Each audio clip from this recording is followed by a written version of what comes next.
Donald Trump కి Balochistan liberation army shock ఇచ్చింది. పాక్ లో చమురు నిల్వలని పెంచుకుంటామంటూ ట్రంప్ చెప్పినటువంటి ఆ కామెంట్స్ పైన ఆగ్రహం వెళ్లగక్కింది బిఎల్ఏ. ఆయిల్, నేచురల్ గ్యాస్, ఖనిజాలు, లిథియం, యురేనియం సహా విలువైనటువంటి సంపద కేవలం బలూచిస్తాన్కే సొంతమన్నారు. మా ప్రాంతానికి పాక్ అన్యాయంగా కలుపుకుంది. సో మా సహజ వనరులపైన పాక్, చైనా సహా మరే దేశానికి హక్కు లేదు. మా ప్రాంత సమగ్రతను కాపాడుకుంటాం.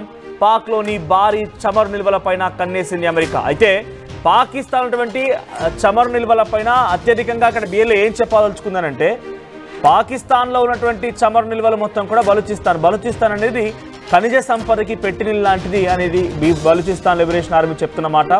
సో పాకిస్తాన్లో 4 ప్రావిన్సులు ఉంటాయి.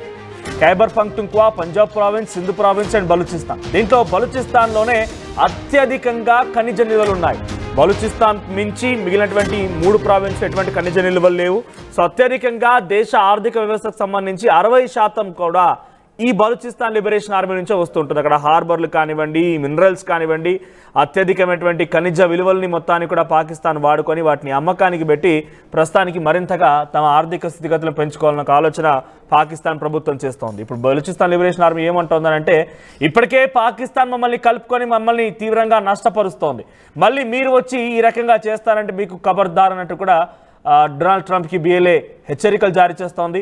సో పాక్లోని భారీ చమురు నిల్వల పైన అమెరికా కన్నేసినట్టుగానే కనబడుతోంది. ఇప్పటికే పాకిస్తాన్, చైనా మమ్మల్ని నిలుదోపిడి చేస్తున్నాయి, మళ్ళీ మధ్యలో మీరు వచ్చి మమ్మల్ని నష్టపరుస్తారంటే ఎలా అన్నట్టు కూడా ఒక వార్నింగ్ ఇస్తున్నారు. పాకిస్తాన్తో ఆయిల్ ఒప్పందం చేసుకుంటోంది అమెరికా. అయితే పాకిస్తాన్ ఆయిల్ను భారత్కు అమ్మాలని ట్రంప్ స్కెచ్ చేస్తున్నట్టుగా ఒక చర్చ జరుగుతోంది. ఒకసారి మనం ట్రంప్ ట్వీట్ కూడా చూద్దాం. ఆ ట్రంప్ ట్వీట్ అర్థం చేసుకుంటే, ట్రంప్ ఇక్కడ చేసే ట్వీట్ చూడండి, లాస్ట్లో మీకు చూపించే ప్రయత్నం చేస్తాను నేను. అక్కడ we have just concluded a deal with country of Pakistan whereby Pakistan and the United States will work together on developing their massive oil reserves. So అక్కడ పెద్ద ఎత్తున చమురు నిల్వల్ని పెంపొందించడం కోసం మేమిద్దరం కలిసికట్టుగా పనిచేస్తాం. ఇది తన అర్థం. ఒకటి రైట్, ఓకే, అంతవరకు బాగా నువ్వు చచ్చిపో, వాళ్ళతో నువ్వేమైనా అంటకాకి వాళ్ళతో ఏం చేస్తా చేసుకో, ఇష్టం. కానీ ఇక్కడ ఏమంటున్నాడు చూడండి, we are in the process of choosing the oil company that will lead this partnership.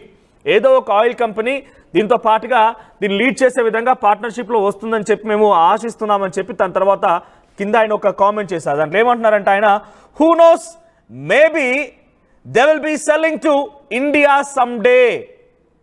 భారతదేశానికి ఆయిల్ అమ్మడానికి పాకిస్తాన్ ఇస్తున్నావా? ఆ మాట అనడానికైనా 4 కన్నా లేకపోతే ఇంకేమైనా అనుకోవాలా? డొనాల్డ్ ట్రంప్ ఇప్పటికే పాకిస్తాన్ భారతదేశం పైన కుట్రలు పన్నుతోంది, భారతదేశం పైన దాడులు చేస్తోంది, మా భారతీయులను హతమారుస్తోంది. భారత ప్రజల్ని పహల్గాం దాడిలో ఏ రకంగా 23 మందిని హతమార్చిందో చూశారు. ఇదంతా కళ్ళలో మీకు సాక్షాత్కారంగా కనపడుతోంది. ఏకంగా మీరు సైతం, అంటే అమెరికా సంబంధించిన ఇంటెలిజెన్స్ సంస్థలు కూడా ఇక్కడ జరిగింది ఏంటి అనేది మీరు కూడా ఒక రకంగా ధృవీకరించుకున్నారు. దాంట్లో వెనుక ఉంది ద రెసిస్టెన్స్ ఫోర్స్, అదొక ఉగ్రవాద సంస్థ, దానికి వెనుక నుంచి ఆర్థిక స్థితిగతి అందిస్తోంది పాకిస్తాన్ అని చెప్పి అంతా నిర్ధారించుకున్నారు. ఏ మొహం పెట్టుకొని ఇంకా మాట్లాడుతున్నారు? ఇంకా పాకిస్తాన్ నుంచి ఆయిల్ మేము కొనుక్కోవాలా? Someday they may be coming అట. ఏంటి ఇదేనా నువ్వు చెప్పేది? అమెరికా ఐ లవ్ యూ అంటావు, అమెరికా దేశాస్తులకు సంబంధించిన ప్రజలు చాలా పవర్ఫుల్ అంటావు. వాళ్ళు మీరు అంట కాకొని భుజం రాసుకొని మీరు ఒకరి దాంట్లో ఒకరు అక్కడ ఏం చేసుకున్నా పర్వాలేదు, కానీ ఇండియాని ఇన్వాల్వ్ చేయడం తస్మాత్ జాగ్రత్త. ఇండియా ప్రజలు కూడా కొంత ఆగ్రహంతో ఉన్నారు. అమెరికా అధ్యక్షుడు అయితే మాత్రం మా ఆత్మగౌరవాన్ని దెబ్బతీస్తే ఊరుకునే ప్రసక్తే లేదు. అమెరికా ఇప్పటికే డొనాల్డ్ ట్రంప్ మీరు స్వయంగా పాకిస్తాన్కి వెళ్ళడం పాకిస్తాన్ అక్కడ ఉన్నటువంటి ఆర్మీ చీఫ్ని మీ ఇంటికి పిలుచుకొని, మీ దేశానికి పిలుచుకొని వాడితో ఒక రకంగా చెప్పాలంటే, I mean sorry to say this, మీ అందరికీ నేను క్షమాపణ కోరుతున్న ముందుగానే పదం వాడుతున్నందుకు, సరసాలు ఆడాడు ఆయన. ఏం సరసాలంటే ఆయన పిలుచుకొని, వాడు ఫీల్డ్ మార్షల్ అట, వాడు పెద్ద గొప్ప ప్రతిభ కలిగిన వ్యక్తి అట, వాడిని పిలుచుకొని అక్కడ అమెరికా ఆర్మీ డే రోజున పరేడ్లో తనని కూర్చోబెట్టుకోవడం ఒకరైతే అయితే, ఆ తర్వాత ప్రైవేట్గా మనకి డిన్నర్ పార్టీ ఇచ్చాడు. ఒక దేశానికి సంబంధించిన అధ్యక్షుడు దేశాధినేతలతో మాట్లాడడం తప్పేం లేదు, కానీ ఒక ఆర్మీ చీఫ్తో మాట్లాడంటే ఎంత దిగజారిపోయావు నువ్వు. నిజంగానే అక్కడికి షెహబాజ్ షరీఫ్ వచ్చాడు, షెహబాజ్ షరీఫ్తో మాట్లాడుతున్నంటే ఇద్దరు దేశాధినేతల మధ్య చర్చ కావచ్చు అనుకోవచ్చు, కానీ ఒక ఆర్మీ చీఫ్తో మాట్లాడావు నువ్వు, ఆర్మీ చీఫ్తో ప్రైవేట్గా డిన్నర్లో పాల్గొన్నావు. ఎంత దిగజారిపోయావు, నీ దిగజారుతనం ఏందో అర్థమైపోయింది. ఇప్పుడైనా డైరెక్ట్గా అమెరికా అధ్యక్షుడు అయిన తర్వాత నుంచి కూడా ఇదే చర్చలో ఉన్నాడట. చాలా వరకు ఇంటర్నేషనల్ కథంలో వస్తున్నటువంటి మాటలు ఏంటంటే అమెరికా అధ్యక్షుడు అయిన తర్వాత నుంచి కూడా ఇదే చర్చలో ఉన్నాడు. పాకిస్తాన్లో పెట్టుబడులు పెట్టాలి, ఎందుకంటే కాపలా కుక్కలు ఉన్నాయి అక్కడ ఆయనకి.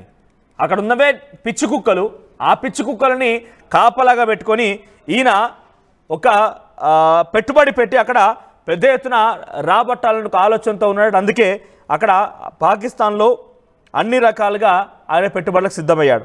ఇంక ఇది కేవలం ఒక చమురు నిల్వలకు సంబంధించిన అంశమే.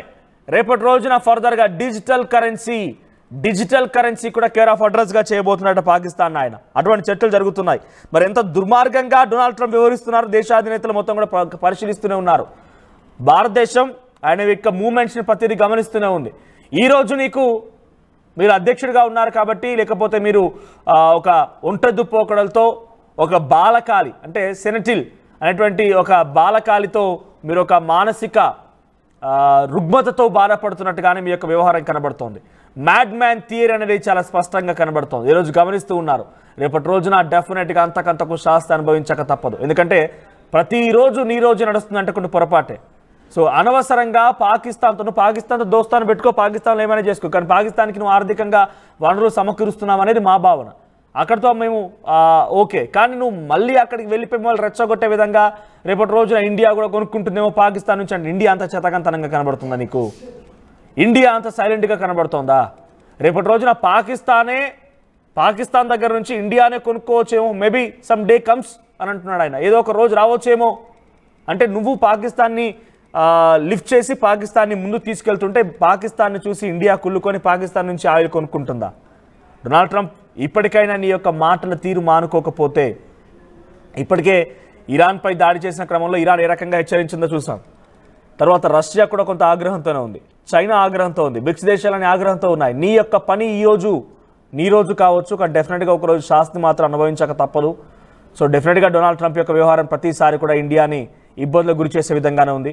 ఇండియాపై టారిఫ్ పెంచుతానని చెప్పడం, ఇండియాకు అతీతం కాదని చెప్పడం. ఓకే, అన్ని దేశాలతో ఇండియాకు టారిఫ్ పెంచావు కాబట్టి ప్రత్యేకంగా ఇండియా పైన అక్కసు వెలగా కీడు అనడంలో మేము కొంత అనకూడదేమో బహుశా, ఎందుకంటే అన్ని దేశాలకు కూడా టారిఫ్ పెంచాడు కాబట్టి. కానీ డొనాల్డ్ ట్రంప్ని పక్కన పెట్టుకొని, డొనాల్డ్ ట్రంప్ నాకు మంచి మిత్రుడు, మోడీ పక్కన పెట్టుకొని మోడీ నాకు మంచి మిత్రుడు, భారతదేశ ప్రజలు చాలా మంచివాళ్ళు అని చెప్తూనే ఇక్కడ ఇండియా కూడా అతీతం ఏం కాదు, మనం పెంచే దాంట్లో ఇండియా కూడా అన్ని దేశాల్లాగానే అని చెప్పేటువంటి మాటని చెప్పడం.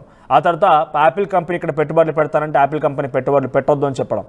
ఏకంగా ఇండియా పాకిస్తాన్ యుద్ధాన్ని నేనే ఆపాను, ఇద్దరు కూడా ట్రేడ్ వల్ల ఒప్పుకున్నారని చెప్పేటువంటి మాటలు చెప్పడం. ఆ పాపిస్టి పాకిస్తాన్ కుక్కలు, ఆ నీచ్ కమిన్ కుత్తేగాళ్ళు వాళ్ళు ఒప్పుకున్నారు కావచ్చు.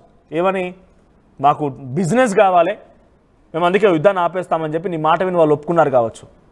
మాకు సంబంధించి ఇండియాకి నువ్వు వేసేటువంటి ఆ ఎంగిలి మెతుకులు అక్కర్లేదు. ఇండియాకి అమెరికా ఇవ్వాల్సినటువంటి ఆ ఎంగిలి మెతుకులు అస్సలు అక్కర్లేదు. దట్టు మా ఆత్మగౌరవాన్ని చంపుకునే విధంగా నువ్వు వేసేటువంటి ఎంగిలి మెతుకులకు భయపడేటువంటి పరిస్థితుల్లో భారతదేశం లేదు. సెల్ఫ్ రిలయంట్ దిశగా భారతదేశం ముందుకెళ్తోంది. ఇక్కడి భారతీయుల తెగింపు, భారతీయుల యొక్క తెగువ, ఆ సెగకే ప్రపంచ దేశాలు మొత్తం కూడా వణికిపోవాలి. అటువంటి ఒక భారతీయ తెగింపు డెఫినెట్గా గత సందర్భాల్లో యుద్ధాల సంబంధించినటువంటి అంశాల్లో చూశారు. మన ఇండియా పాకిస్తాన్ యుద్ధం సమయంలో కూడా చాలా వరకు మీరు గమనించే ఉంటారు. సో డొనాల్డ్ ట్రంప్ యొక్క వ్యవహారం పెద్ద ఎత్తున చర్చనీయాంశంగా మారుతుంది. డొనాల్డ్ ట్రంప్ ఎప్పుడు చూసినా కూడా భారతదేశాన్ని ఇరకాటంలో పెట్టాలని ఒక ఆలోచనతోనే ముందుకు వెళ్తున్నాడు. పాకిస్తాన్లో చమురు నిల్వల్ని పెంపొందించి దానికోసం కొన్ని కంపెనీలు ఇక్కడ పెట్టుబడులకు రావాలని అడుగుతూ, మరోవైపుగా రేపటి రోజున భవిష్యత్తులో మేబీ ఇండియానే పాకిస్తాన్ నుంచి చమురు కొనుక్కోవచ్చేమో అనే రకంగా ఆయన మాట్లాడుతున్నాడు. ఆయన అహంకార ధోరణిని, ఆయన దొందుడుకు స్వభావాన్ని, ఆయన యొక్క మ్యాడ్ మ్యాన్ థియరీని, మానసిక రుగ్మతతో బాధపడుతున్న డొనాల్డ్ ట్రంప్ వ్యాఖ్యలుగానే మనం భావించాలి. బికాజ్ డొనాల్డ్ ట్రంప్ ఎప్పుడు చూసినా ఏదో ఒక రకంగా తన కిందికి వెళ్ళిపోయి మోకరిల్లిపోయి తను ఏది చెప్తే అది వినాలన్నట్టుగా వ్యవహరిస్తూ ఉంటాడు. సో ఏ మాత్రం ఎన్ని ఎత్తుగడలు వేసినా, ఎన్ని స్కెచెస్ వేసినా, ఎన్ని రకాలుగా ప్రయత్నం చేసినా భారత్ ఎట్టి పరిస్థితుల్లో నువ్వు చెప్పేటువంటి మాటలకు లొంగదు. నువ్వు చేస్తున్నటువంటి ప్రయత్నాలు మొత్తం కూడా విఫలయత్నమే. కానీ పాకిస్తాన్తో భారత్ని పోల్చడమే నీ మూర్ఖత్వం, పాకిస్తాన్తో భారత్ని పోల్చడమే నీకున్నటువంటి దిక్కుమాలిన మాట. ఇంతకు మించి ఏం చెప్పదలుచుకోలేదు. సో డొనాల్డ్ ట్రంప్కి సంబంధించినటువంటి వ్యవహారం పైన మీ అభిప్రాయం ఏంటి?